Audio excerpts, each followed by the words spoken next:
Hello everybody. So for our discussion today, we'll be talking about the different methods in the treatment of prostate cancer.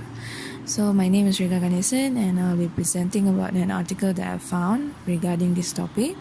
So the title of this article is entitled Hypofractionated SBRT versus Conventional Fractionated EBRT for Prostate Cancer, a comparison of PSA slope and nadir, and it's written by Anwar.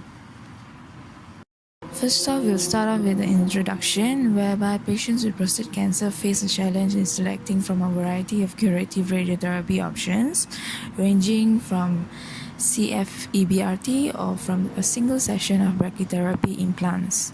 So the advent of image-guided stereotactic body radiotherapy has allowed for precise delivery of highly conformal radiotherapy, enabling high dose to be delivered to the target while sparing nearby normal tissues, which is something previously only achievable with brachy.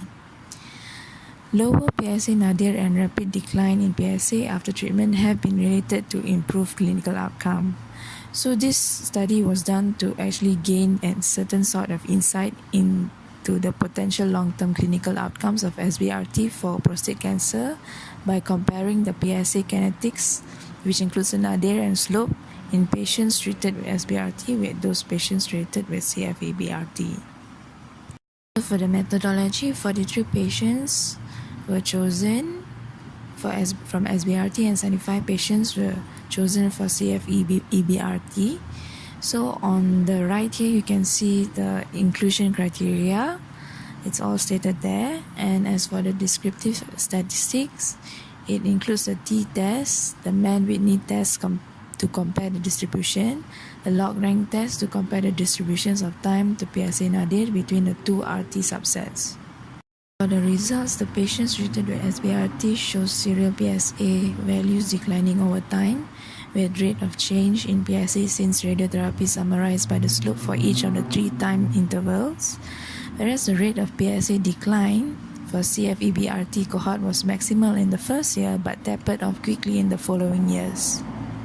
Although both modalities have similar PSA slopes through year 1, the rate of PSA decline for patients treated with CF-EBRT substantially falls off and approaches 0 at year 3, whereas the rate of decline for those treated with SBRT does not fall off as quickly, and the rate of decline of 3 years is still notable. So from here we can say that a hypofractionated regimen has a distinct effect on the prostate cancer cells, which produce the predominance of the PSA. So in conclusion, the delivery of SBRT in standard fractionation has been associated with lower PSA nadir and improved biochemical outcome in patients treated for prostate cancer. The use of SBRT results in improved kinetics where there is consistently greater rate of PSA decline over time and lower PSA nadir in years 2 and 3 after treatment compared to the CF-EBRT.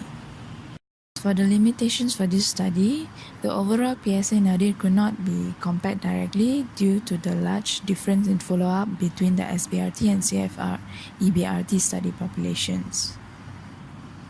Thank you.